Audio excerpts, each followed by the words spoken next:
Hey guys, welcome to the first lesson of Yolosaurus Goes All In Season 2.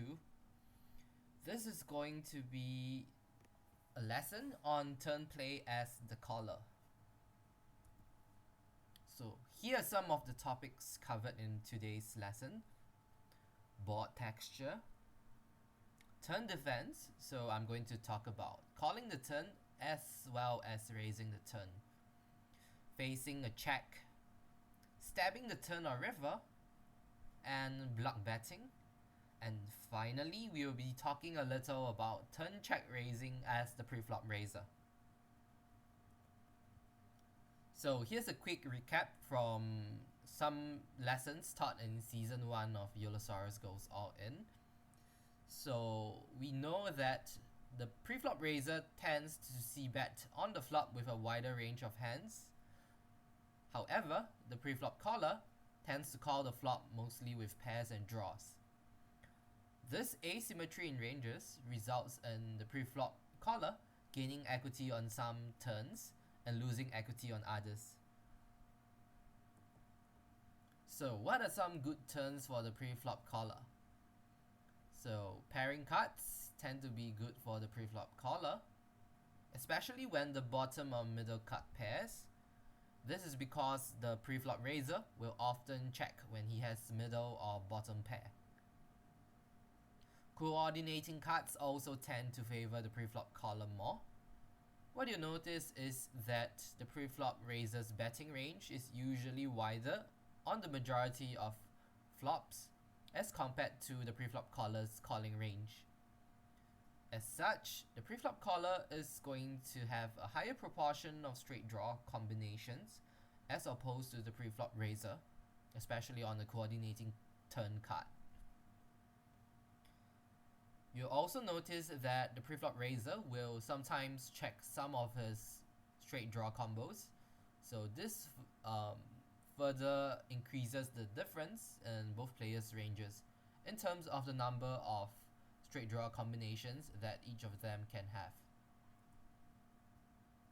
Bad turn cards for the preflop caller.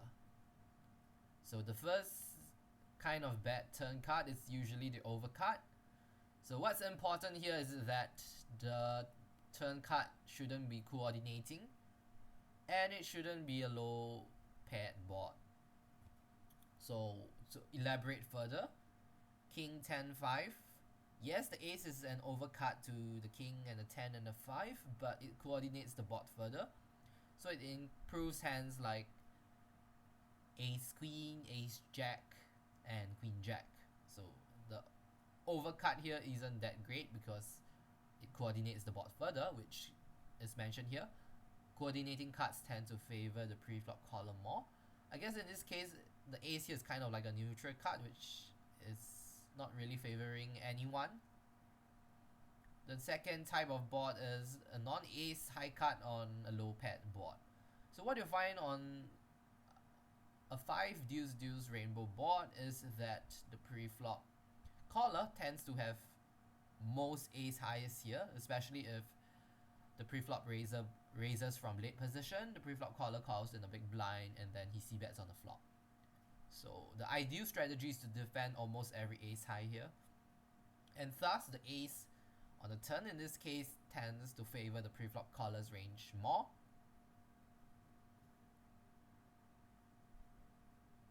Okay, so moving on to range-based play. So what's important is to approach poker from a range perspective. So it's important just to think about poker in terms of ranges and not just individual hands, which is a typical mistake that many beginners tend to make. They like to put people on certain hands even though they shouldn't have such a clear picture of what his opponents could have. Okay, so 1 minus alpha, it's often cited in game theory material. The concept of alpha first surfaced in the mathematics of poker, which covers a lot of game theory stuff. So alpha is basically the minimum required full equity to auto profit in a spot with a bluff. And 1 minus alpha is what the other player needs to defend in order to prevent himself from getting exploited. So it's a pretty reasonable approximation for defense frequencies. So on good turns, what you'll notice is that we should generally be playing more aggressively, we should be raising more, and we should be defending more as well. So calling more. On bad turns, instead of defending 1 minus alpha, we should actually defend a lot less. We should expect our opponent to play more aggressively on the river. And since our opponent is going to barrel a lot, I think it's usually a good idea to slow play more often to defend the weaker parts of our range. Turn defense, calling the turn. Here's some quick guidelines for defending against a second barrel on the turn. Never fold top pair heads up on the turn against a second barrel.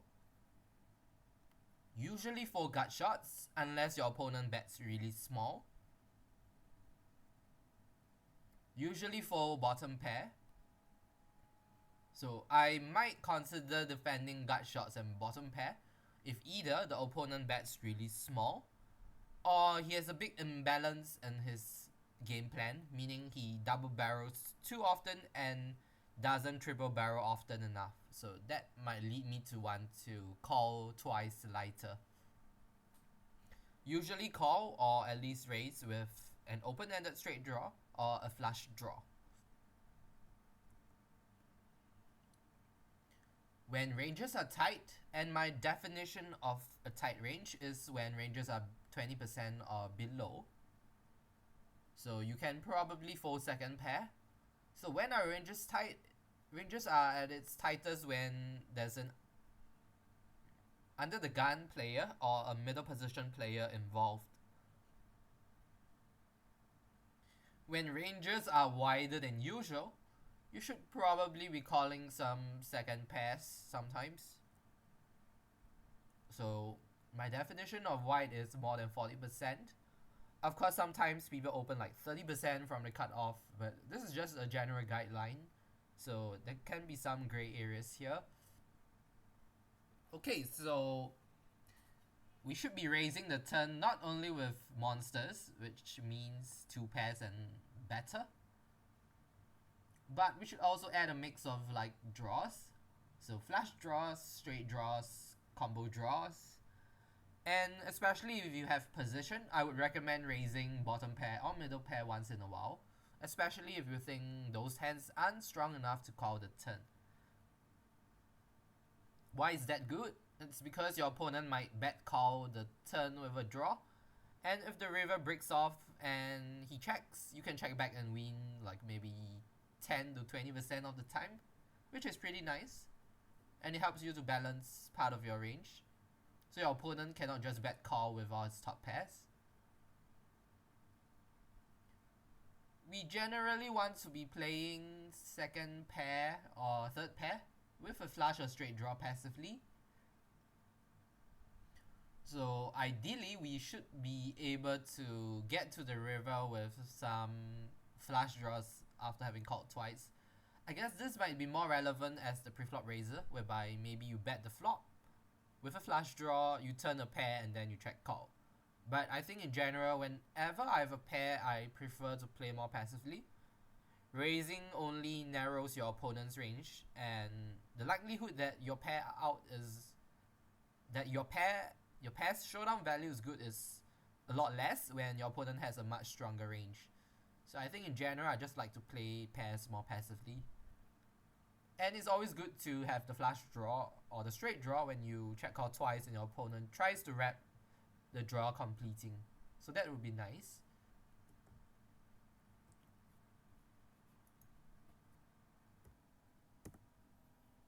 So we are going to have 2 approaches here for constructing defending ranges on the turn. So the first method is the exploitative approach. So first of all, you just put your opponent on a range. Make a guess about his turn barreling frequency. The next step is to estimate how often you'll get to realize your equity. So you do that by discounting your actual equity with a realization factor. So maybe you have 40% equity on a turn, but with a weak hand you will often face a third barrel. Maybe you need to discount the actual equity you have. So maybe you need to multiply it by 0.85, for example, so that it prevents you from making too loose calls which are too loose. Yeah, so if your realizable equity is more than your pot odds, you call. And if your realizable equity is less than your pot odds, you fold. So instead of comparing pot equity with pot odds, we substitute it with realizable equity after discounting it with a realization factor. Of course, this approach comes with certain problems, the most important of which it is going to be extremely difficult to guess villain's actual ranges. So it's really hard to put him on an actual barreling range a lot of the time. It's hard to know how he reacts versus a race. It's also hard to know what he will fire with on the river. So all these requires extensive history with the opponent, or maybe it requires a lot of data mining of his statistics. So this applies if you're playing online poker. If you're playing live, you often have to go by feel, I guess. Yeah, so as I said earlier, we have to use some basic statistics to guess his general tendencies. Reverse c-bet. This would affect the showdown value of our weak mate hands. So if our opponent fires the river a lot, our weak mate hands have to fold the turn more often. We also find that when we have a draw, our implied odds are a lot higher because our opponent is much likelier to bloat up the pot on his own. The turn c-bet is also important for deciding how light you want to call the turn. You need to determine how thinly the villain is value betting, and also how often the villain is semi-bluffing. So if he's barreling the turn at 60%, you know that he's probably bluffing a lot. He's also thinly value betting a lot of top pair hands. Of course, the stat here doesn't necessarily tell us the composition of his turn barreling range, but I guess it's fair to assume that when people are betting wider, they tend to have a more bluffs as well as more value hands. Turn fold versus raise. This determines the profitability of bluff raising on a turn. So if someone is folding versus a raise significantly higher than 60%, you know that you can just raise a turn really light and auto profit here. Moving on, let's talk about raising the turn now. When we want to construct a raise turn strategy, we want to be using a 1-to-1 value to bluff ratio as part of a balanced game plan. As mentioned earlier, we want to pick a mix of straight draws, flush draws, and maybe some middle or bottom pairs. So raising pairs mostly applies for when you have position, because it's not going to be very profitable to raise the turn with a pair OOP, and then on the blank, it's really hard to check out the river. So it's better to do it if you have position. Number of value combos that can raise the turn depends on how often one fast plays on the flop or slow plays until the river. So if let's say the board is really draw heavy, then you probably have to check raise the flop with all your flopped sets. So if that is the case, then you can't really raise the turn all that much. On the flip side, if the board is something like deuce, deuce, deuce, 8, and you have ace deuce, you probably want to be protecting your range from the preflop raiser. who is probably going to be barreling jacks plus for value, and as well as a ton of bluffs. So when you want to be slow playing most of your range, you can't really raise the turn with ace deuce there. It's better to let your opponent fire the river, since he's probably firing the river really often. So next is that we should watch out for our opponent's turn bet size, especially when we are out of position. I think it's a very good tell on how strong our opponent is and how likely he is to barrel the river, just by looking at his turn bet size. In general, when someone bets the turn really large, it's highly likely that he is going to be betting larger. If he bets large, it's highly likely that he's strong and he will fire the river. If he bets small, like maybe 50 to 60% of the pot, I think the opponent will often just check back on the river. So I usually use this factor to decide whether I want to raise the turn or not on a semi-dry board. I guess if the board is really draw heavy, I would raise a lot of the time, almost always. And if the board is like deuce 8, as I mentioned earlier, then I'll probably just slow play it anyway. So let's go through a few examples so that it's a lot clearer now. So we have an example 1 here, using the exploitative approach. So here's a simple hand history. Under the gun raises to 3 big blinds, and the big blind calls with ace 8 of clubs. The big blind check calls the flop on a 10-8-5 with middle pair, and on the turn he faces a second barrel. So is his hand strong enough to check call on the turn? Let's find out. Under the gun's opening range is probably 16%, I think, if he's on the loser side, at least for lower limits. This 16% opening range is fairly standard for like a mid-stakes game at PokerStars.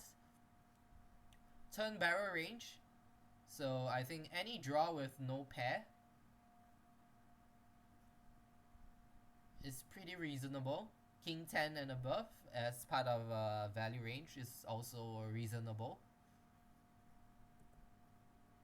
And what you'll find is that ace 8 has 36% equity against such a range.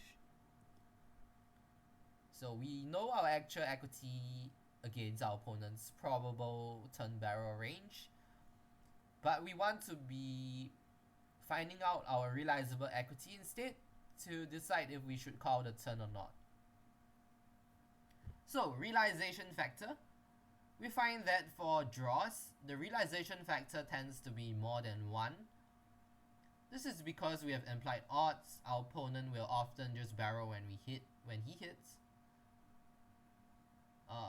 He will barrel when we hit, and sometimes he might even pay us off when we raise. With medium strength made hands, like second pair or top pair no kicker, you find that the realization factor is probably about 0.8 to 0.9. This is dependent on your opponent's aggression levels. The more passive he is, the more you can expect to show down with medium strength made hands. And so I would use a higher realization factor here against more passive opponents. If let's say we were to be using a realization factor of 0.85, we find that our RE is 30.6%. Our pot odds here is 30.1%, so it's a fairly close decision. Since RE is slightly higher than pot odds, we should be calling with ace 8 here. And I guess this shows that this is going to be the weakest made hand in our turn calling range. So what if we had 9-8 instead? So 9-8 is second pair with no kicker, or with the 9 kicker. So our equity here will be 34%, and after discounting it, we will have 28.9%. And since the pot odds is more than the realizable equity. Now we should be folding 9-8 suited. So what's interesting to note is that the pot odds is affected by the turn bet size. So if the opponent bets something like 9 big blinds on the turn in a pot of 14 big blinds, then perhaps we can call with 9-8 suited.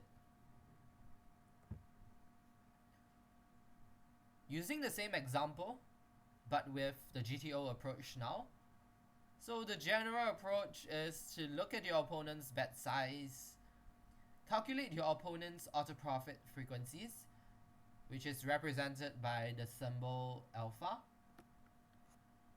We then defend 1 minus alpha of our range, and we can adjust our defending frequency upwards or downwards based on how far your opponent's turn c-bet frequencies deviate from 50%. So that's generally the approach I would use. I think it's just a lot safer, and I guess it's easier to know how to adjust upwards and downwards from a fixed game plan that you have planned out after doing some of your own calculations, or maybe using some GTO software.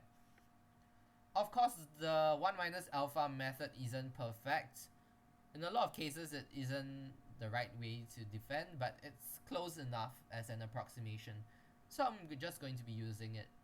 1 minus alpha is most applicable on the river, and it's not too accurate on the flop or turn.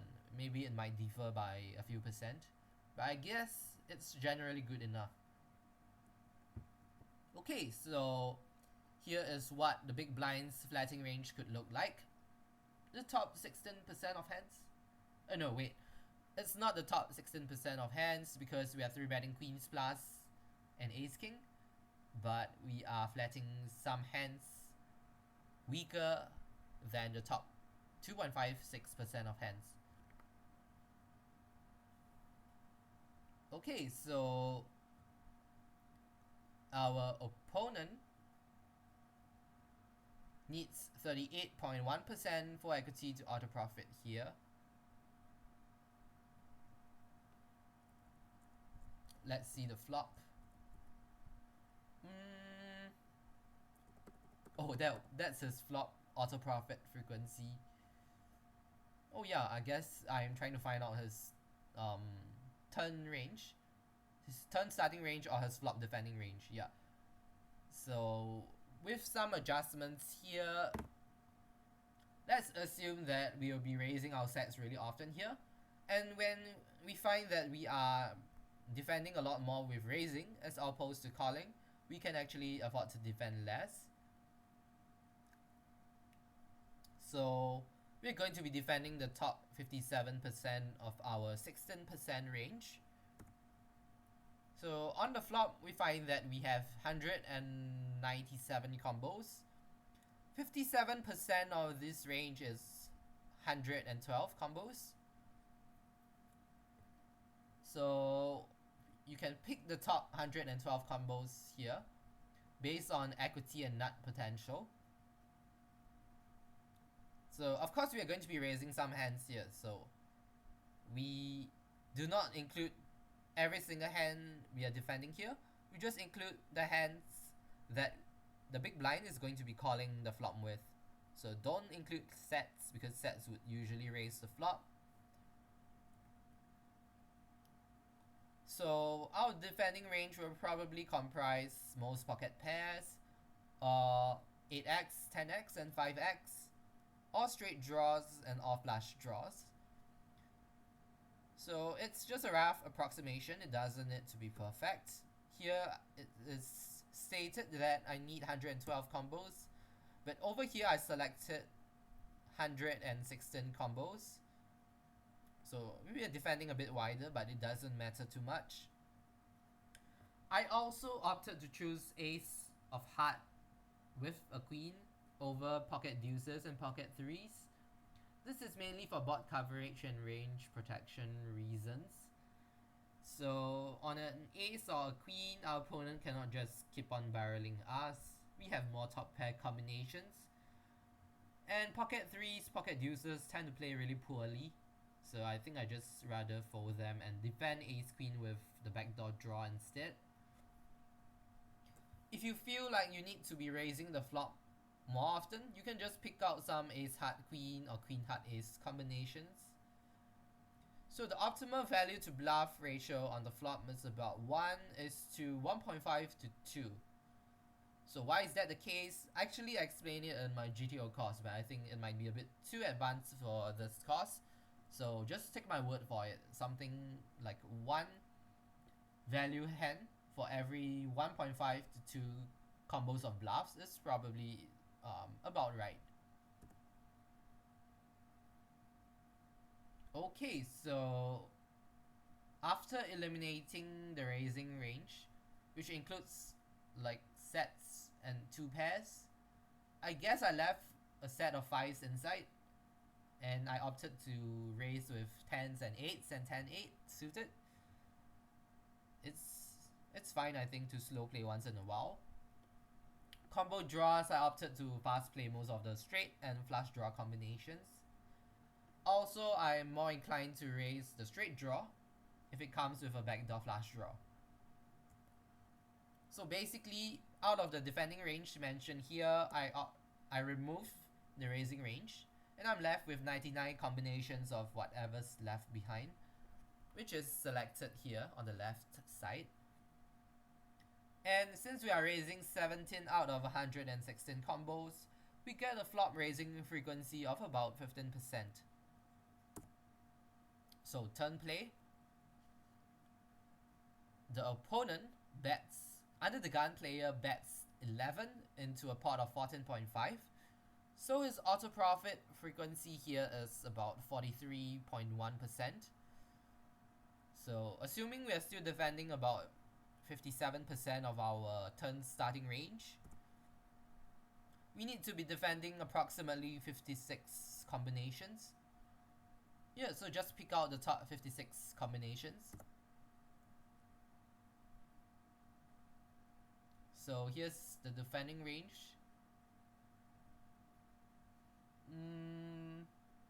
Yeah, that includes all top pairs, combo draws, some king high and ace high heart draws, jack 9 suited, which is the open-ended straight draw, pocket jacks and pocket 5s. So I opted to raise the turn with 5s. Yeah, so that's the only sets left in our opponent's range. What was the board texture again? 10-8-5 deuce. Okay, yeah, so given that I chose not to defend pocket deuces, that's not in our range now. So we cannot have a set of deuces here. So if we have 3 monster main hand combos on a turn, I guess we can add in a mix of like ace 4 suited, ace 4 of hearts, ace 3 of hearts, and jack 9 of diamonds. Yeah, so some straight draws and some flush draws. That's a pretty nice mix, I would say. So the optimal turn value to bluff ratio is probably about 1:1. So after eliminating our turn raising range, we are left with this turn calling range. So it's just like jacks, 10x, ace 8 suited, ace 5 suited, 6-5 suited. 6-5 suited and ace 5 suited have the flush draw to go with them. Ace deuce suited is a pair plus flush draw as well. Yeah, that's about it. That's our turn defending range. And we find that we are raising the turn about 10%. 6 out of 56 combinations. Yeah, okay, so I guess that's all for example 1 on how to come up with a flop and turn game plan for defending against the pre-flop raiser. Adjustments.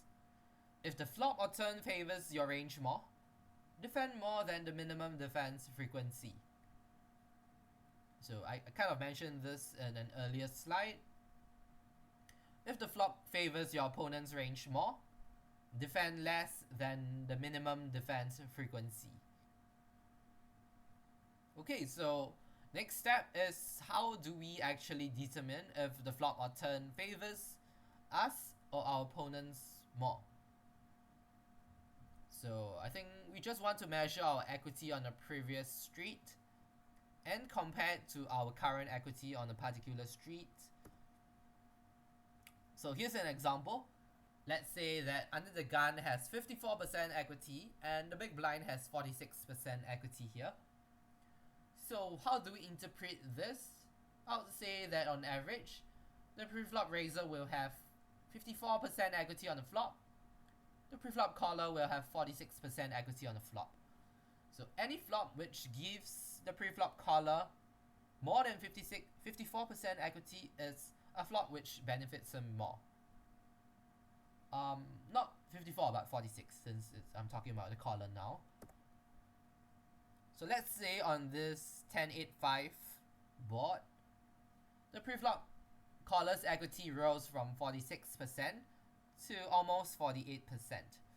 So since he is having more of an advantage here, I think the preflop caller should be defending wider than usual. So maybe if we were defending 57% earlier, we might want to be defending about 58 to 60% now. And of course, one way to interpret this is that on all the turns combined, we are going to have an average of 47.7% equity on the turn. So on the blank deals turn, the preflop caller's equity dropped slightly to 46.32%. So perhaps we want to be defending a bit tighter than usual. So instead of defending 57%, maybe you want to defend 55% instead. So what do we do when we face a check from our opponent? When we have position, so do we want to bet the turn or do we want to bet the river? So I would urge you to consider these factors before making your decision. Hand strength. With a strong draw that can call a raise. So I think if you have a strong draw which can call a raise, I would be more inclined to bet the turn. And obviously if you have a strong mate hand trying to go for 3 streets or more of value, you probably want to bet the turn. I guess once in a while you want to check the turn and overbet the river with some funky line. But yeah, I mean the standard line would just be to bet the turn and bet the river. Likelihood of facing a check raise. So this is highly dependent on the opponent's tendencies. So a lot of players just don't have the turn check raise as part of their arsenal as the preflop raiser. They will probably just bet flop and bet turn with any hand they want to bet with.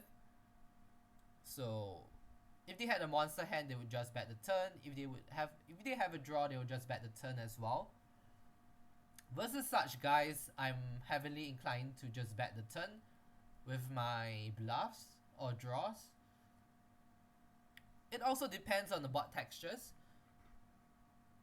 Certain board textures are a lot more suitable for the preflop raiser to go for a turn check raise, which I will explain in the final part of today's lesson. The stack to pot ratio is also important. So I'm not saying that being deep makes it likelier that your opponent goes for a check raise, or being shallow makes it so. I think that if the stacks are too shallow, your opponent will probably just like go for a bet flop jam turn, or maybe just bet flop bet turn bet river. I guess some people go for a bet flop and check raise or in turn, especially in like 3-bet pots.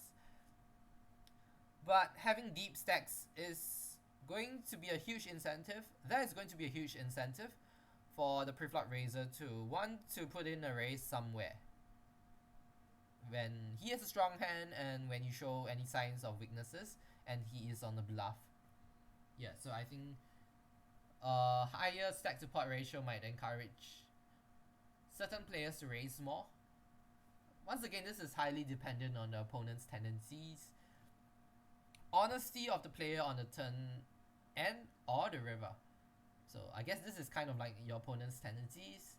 If your opponent rarely takes the bet line as a bluff, you may want to wait until the river to bluff, right? Because you allow your opponent to show his true colors. So betting the turn doesn't guarantee a fold. Your opponent might still have some like middle pair or top pair hands which want to catch your bluff. But if you know that your opponent is almost always going to give up after checking the turn and river, then it might make sense to wait until the river to see what happens. The majority of small stakes no limit and micro stakes no limit hold'em players do not check raise enough on the turn. So this is because they just don't really consider that option. They just bet when they have a draw or something. So the good thing about having a turn check raising range is that you prevent your opponent from being able to auto bet the turn whenever you check.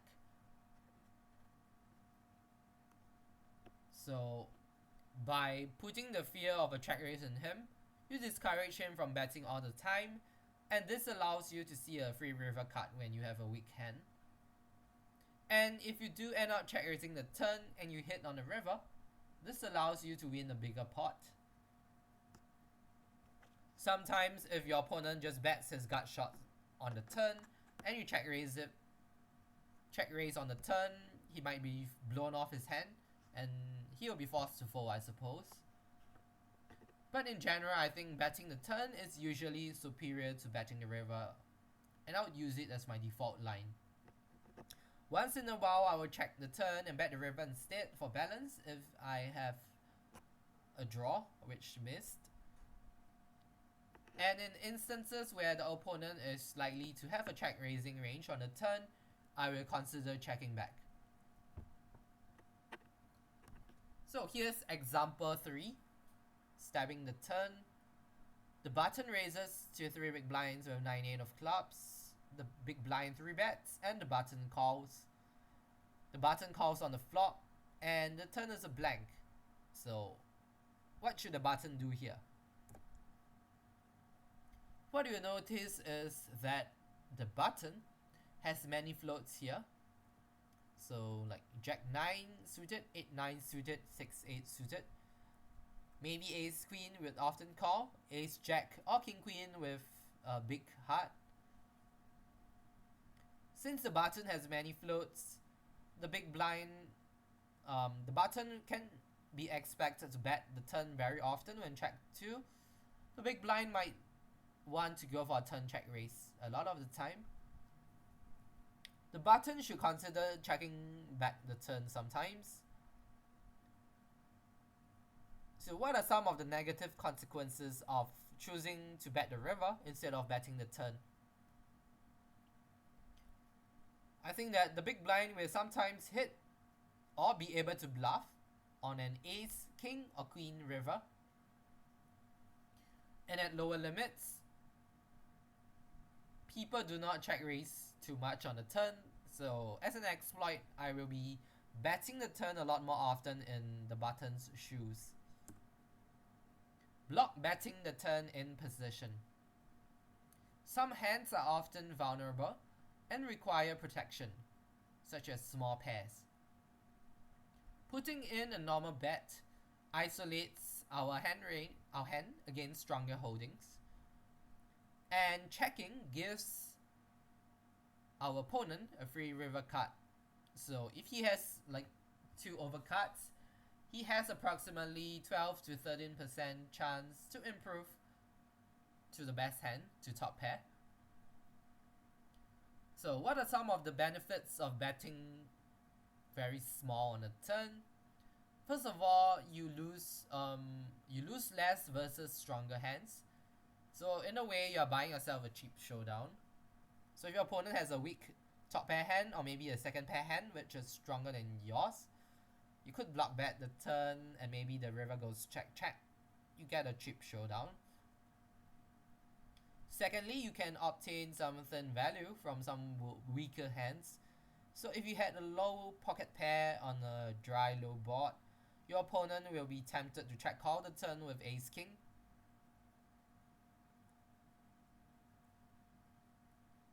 So what are some of the drawbacks of betting small? I guess the main risk is that you might be facing a check raise from your opponent.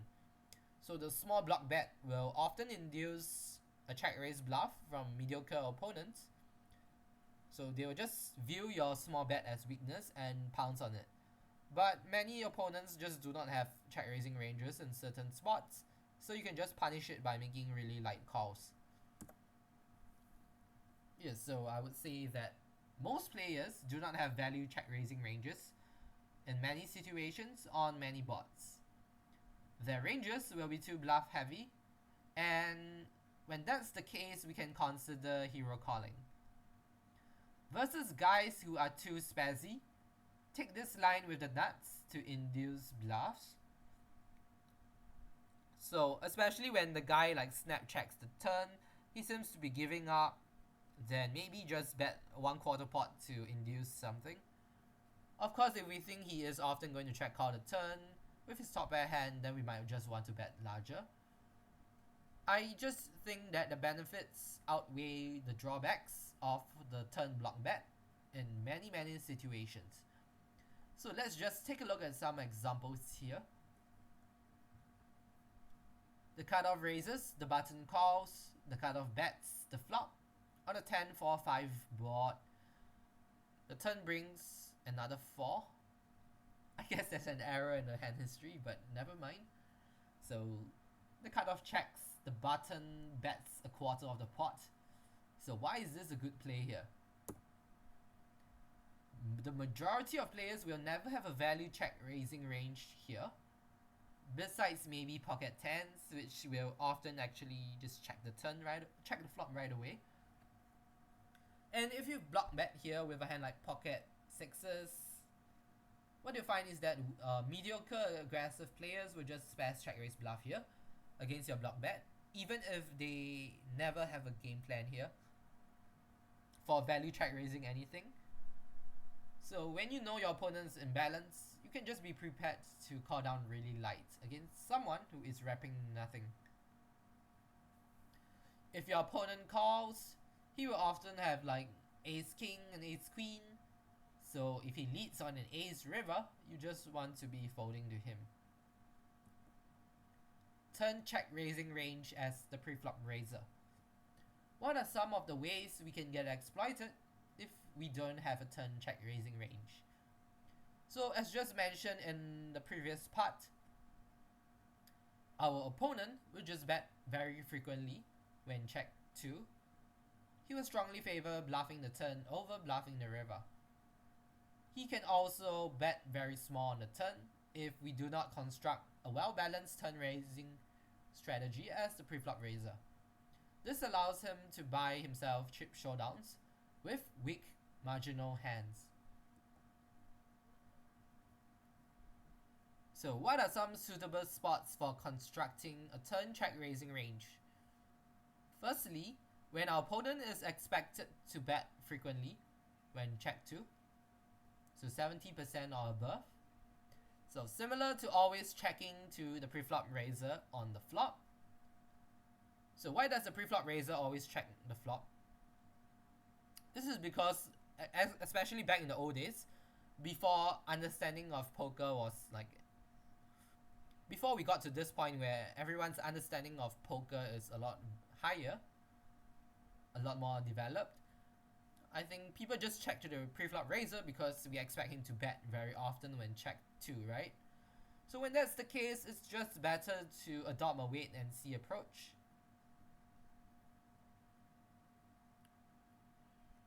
So if the board is wet and the turn is a blank, then what you'll notice is that your opponent will also have many flop floats, which will tend to step the turn.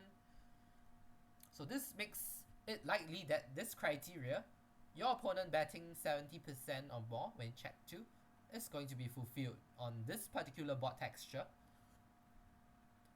The stack to pot ratio also affects it in some ways. Your opponent probably doesn't have a check raising range on the turn.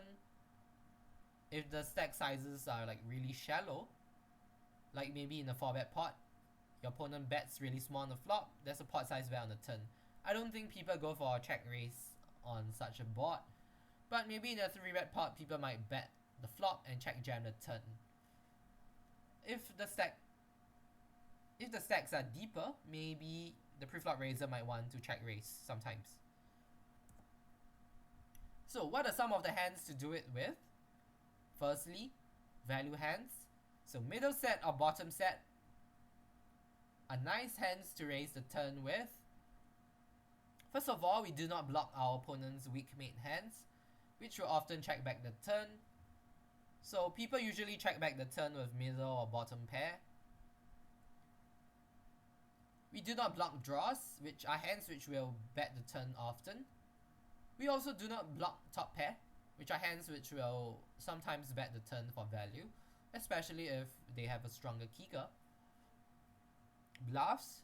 It's generally good to have some sort of flush draw or open-ended straight draw in a 3-bet pot. I guess in a single raise pot you can pick like the nut gut shot or maybe the one cut nut flush draw. I guess a flush board isn't, a 3 flush turn isn't too ideal to bluff check raise with. But yeah, generally some gut shots to the nuts are great candidates to raise the turn. Example 5, turn check raising. So the cutoff opens, the button calls, the board is 10-9-5 with the club draw, the cutoff bets, the button calls, and the cutoff goes for the turn check raise on a blank turn. So on a 10-9-5 board, I would say pocket 9s is the best candidate for betting the flop and then check raising the turn. Pocket 10s could be used sometimes, but I think pocket 10s can be used to check raise the flop. Or maybe 2-barrel and check raise the river. So I just think pocket 9s is going to be the best candidate here. For bluff hands, I think 7-8 could be cool.